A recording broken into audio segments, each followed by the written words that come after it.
పితా పుత్ర పవిత్రాత్మ నామమున ఆమేన్. ప్రభు మీతో ఉండునుగాక, మీ ఆత్మతోనూ ఉండునుగాక. మత్తయి శుభవార్త 5వ అధ్యాయము 15-16 వచనములు. ఇంట ఉన్న వారికి అందరికీ వెలుగునిచ్చుటకై దీపమును వెలిగించి దీపస్తంభం పైననే ఉంచెదరు, కానీ గంప క్రింద ఉంచరు కదా.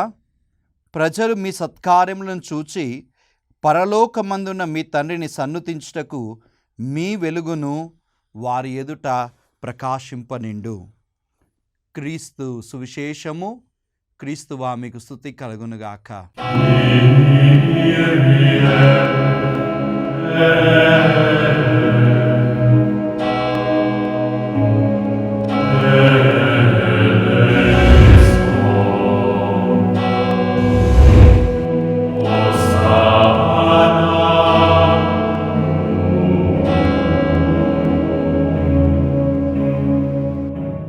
హల్లెలూయా, హల్లెలూయా, హల్లెలూయా. యేసయ్యా వందనం, యేసయ్యా స్తోత్రం. తండ్రి వందనం, తండ్రి స్తోత్రం. ఆత్మదేవా వందనం, ఆత్మదేవా స్తోత్రం. హల్లెలూయా, హల్లెలూయా, హల్లెలూయా. క్రీస్తునందు ప్రియ సోదరి సోదరులారా, దివ్యవాణి వీక్షకులారా, క్రీస్తు సందేశం అను ఆధ్యాత్మిక కార్యక్రమంలో ఈరోజు మనం ధ్యానించబోయే అంశం, నిన్ను చూసి ఇతరులు ప్రభువును స్తుతింపగలరా? నీ యొక్క వెలుగును చూసి ఇతరులు ప్రభువును తెలుసుకొనగలరా అన్న అంశాన్ని మనం ఈరోజు ధ్యానం చేయడానికి ప్రయత్నం చేద్దాం. ఒక అందమైన శిల్పాన్ని చూసినప్పుడు మనం వెంటనే గుర్తు తెచ్చుకుంటాం, ఈ అందమైన శిల్పాన్ని చెక్కిన శిల్పి ఎవరు అని శిల్పి గురించి ఆలోచిస్తూ ఉంటాం. ఒక సుందరమైన చిత్రాన్ని చూసినప్పుడు ఆ చిత్రాన్ని తీర్చిదిద్దిన దర్శకుడు ఎవరా అని చెప్పేసి మనము ఆలోచిస్తూ ఉంటాం. అలానే మంచి బంగారు ఆభరణాన్ని చూసినప్పుడు ఆభరణాన్ని సృష్టించిన కంసాలి ఎవరా అని చెప్పేసి కంసాలిని ఆలోచిస్తూ ఉంటాం. అంటే ఒక వస్తువుని చూసినప్పుడు ఇంకొక వ్యక్తి, దాన్ని చేసిన వ్యక్తి గురించి ఆలోచించడం పరిపాటి. మరి నీకు తెలుసా, నీవు దేవుని పనితలముగా నీవు సృష్టించబడిన వాడవు. ఎఫెసీ పత్రిక 2వ అధ్యాయం 10వ వచనంలో దేవుని పనితనంగా సృష్టించబడిన వారం మనందరం. మరి నిన్ను చూస్తే దేవుడు ఎవరికైనా గుర్తుకొస్తాడా? ఒకసారి ఆలోచించు ప్రియబిడ్డ. నిన్ను చూసిన వారు దేవుణ్ణి స్తుతించగలరా? పరిశుద్ధ గ్రంథాన్ని మనం పరిశీలన చేసినట్లయితే కొంతమందిని చూసినప్పుడు వారి సృష్టికర్త అయిన దేవుణ్ణి వారు గుర్తు తెచ్చుకొని దేవుణ్ణి స్తుతించారు. వారెవరు అని మనం ధ్యానం చేద్దాం. మొట్టమొదటిగా సొలొమోను మహారాజుని చూసినప్పుడు షేబా రాణి దేవుణ్ణి స్తుతిస్తుంది. మనం చూసినప్పుడు మత్తయి శుభవార్త 12వ అధ్యాయంలో మనం చూస్తూ ఉన్నాం.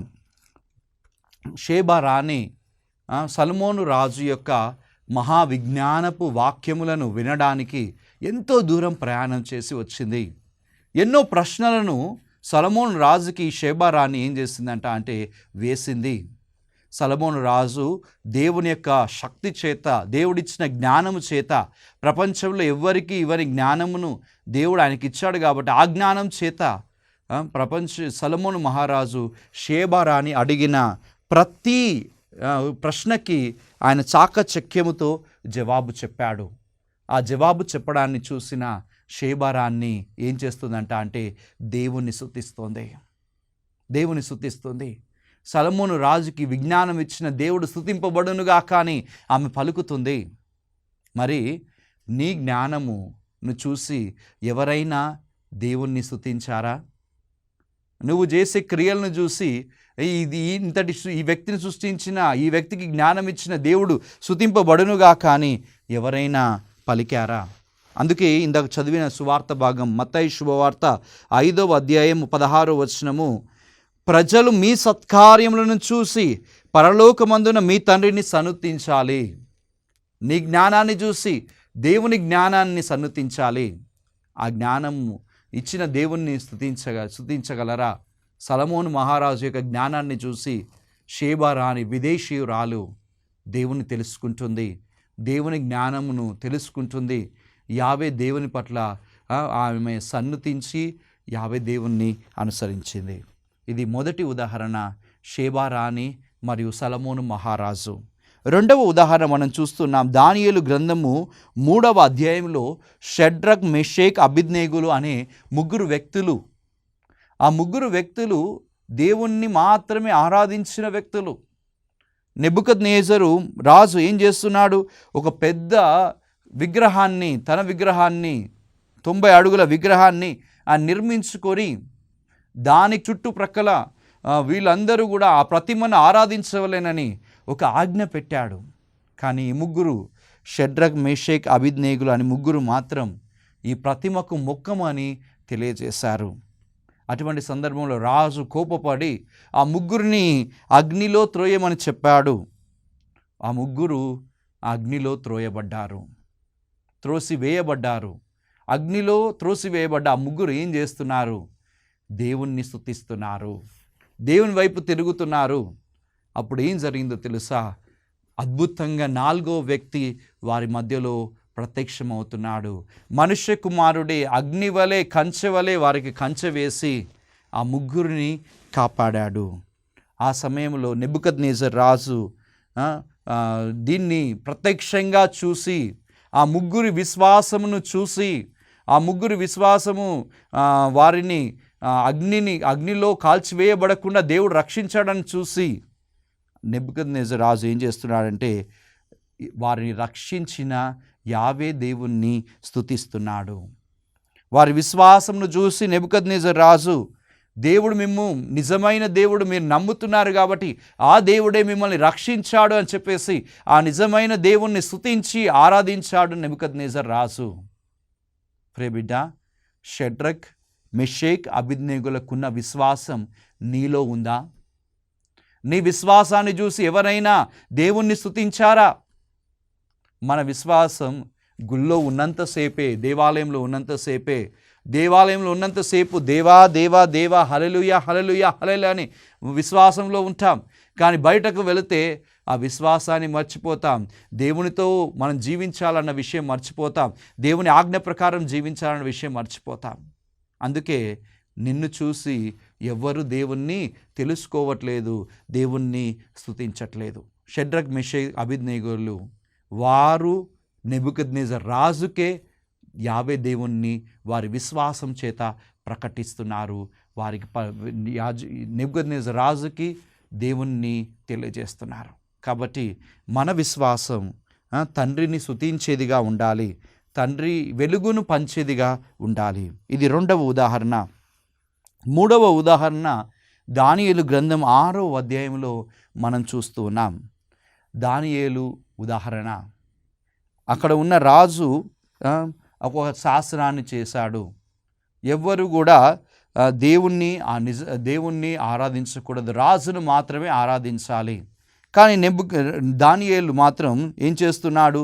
ఎప్పటిలాగానే తాను ప్రతిరోజు 3 సార్లు దేవునికి ప్రార్థన చేసినట్లు ఆ రోజు కూడా ప్రార్థన చేశాడు. ప్రార్థన చేయడం వలన శత్రువులు ఏం చేశారంటే దాన్ని చూసి రాజుకు తెలియజేస్తున్నారు. రాజు కోపపడి సింహపు గుంటలో దానియేలును వేస్తున్నాడు. సింహపు గుంటలో దానియేలు దేవునికి మొరపెడుతున్నాడు. దేవా నన్ను రక్షించుమయ్యా, ఈ సింహాల నుండి రక్షించుమయ్యా అని మొరపెట్టినప్పుడు ఏం జరుగుతుందంటే సింహపు నోళ్ళును దేవుడు మూసేసి దానియేలును కాపాడుతున్నాడు. ఉదయాన్నే ఆ సింహపు గుంట దగ్గరికి రాజు వచ్చాడు. ఆ రాజు ఆ సింహపు గుంటలో ఉన్న దానియేలు కాపాడబడ్డాడని చూసి, దేవుడు చేసిన అద్భుత కార్యాన్ని చూసి ఆ రాజు ఈ యొక్క దానియేలుతో అంటున్నాడు, నిన్ను కాపాడిన దేవుడు స్తుతింపబడునుగాక.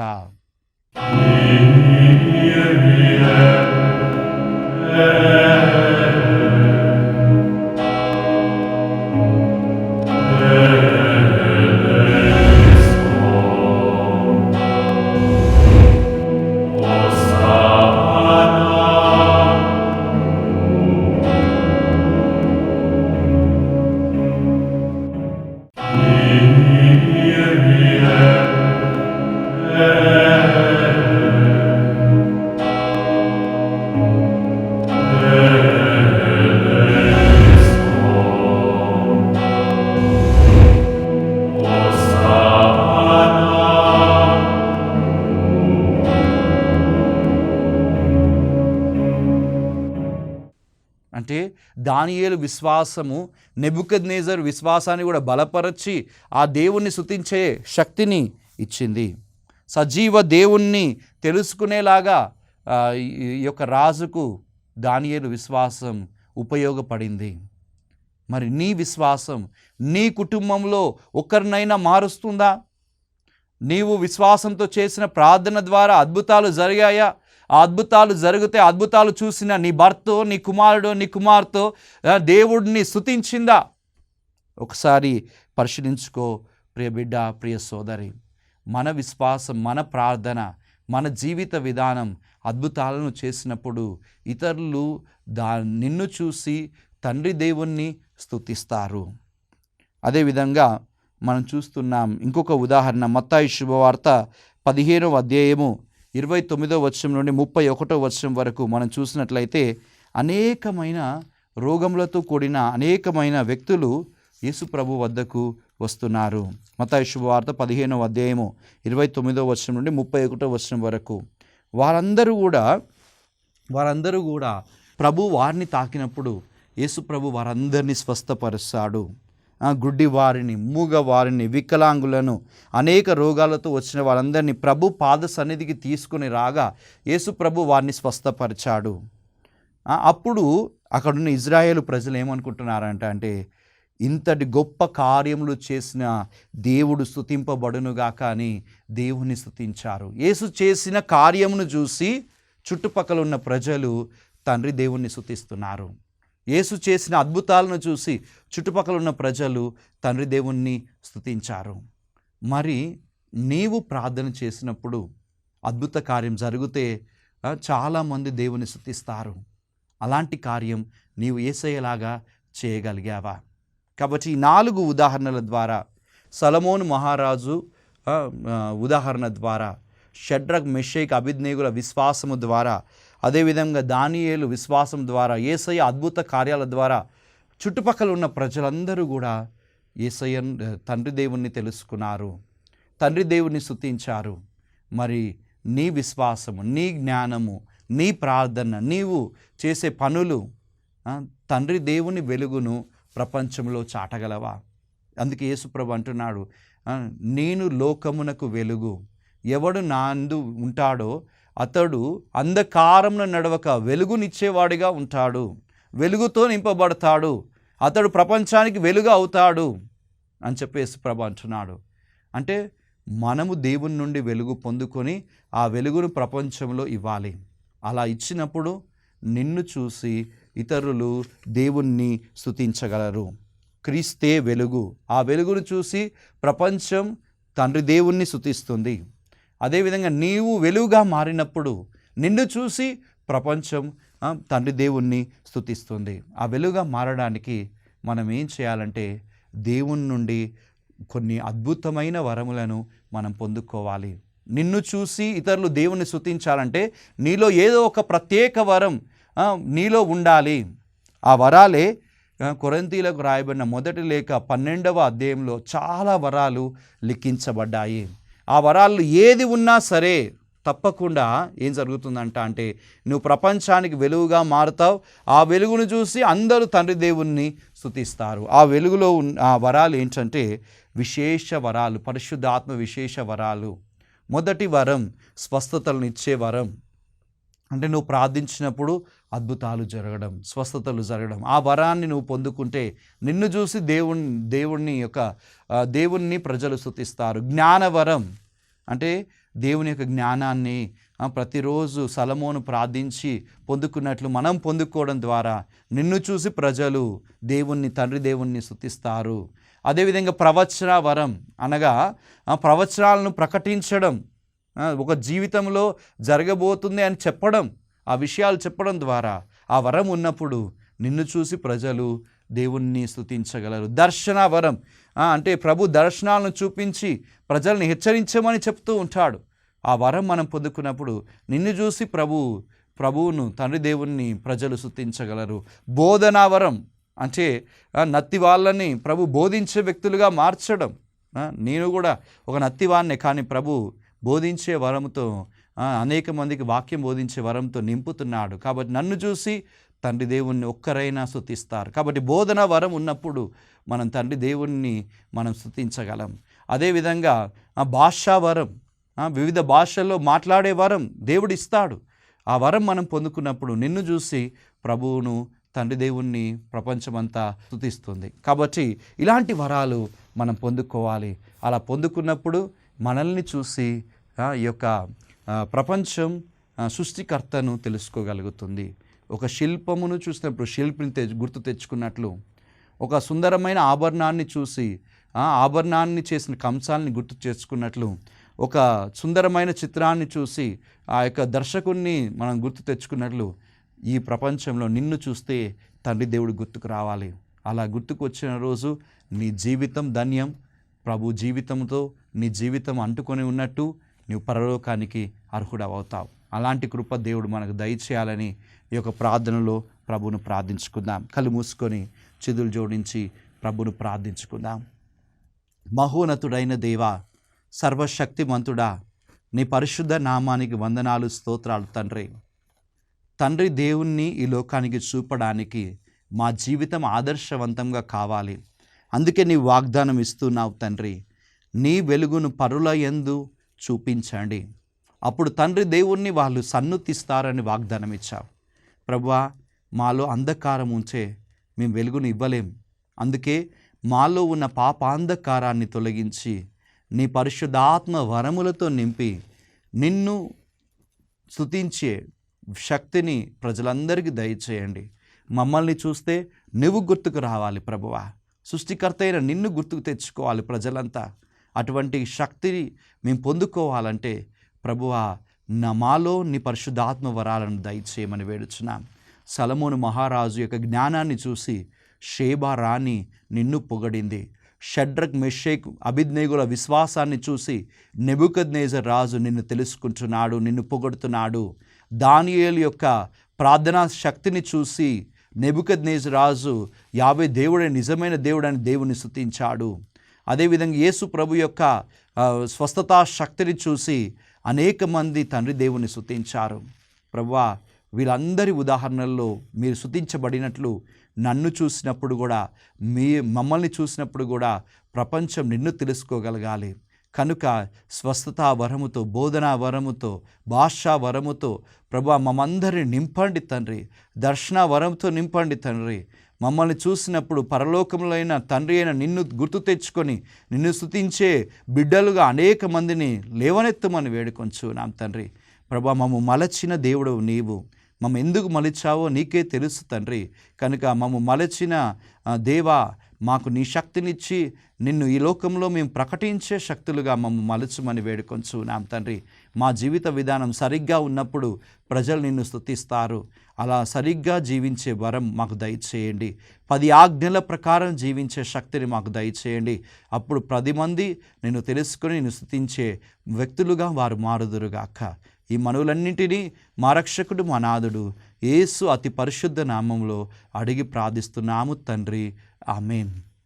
ప్రభు మీతో ఉండునుగాక, మీ ఆత్మతోనూ ఉండునుగాక.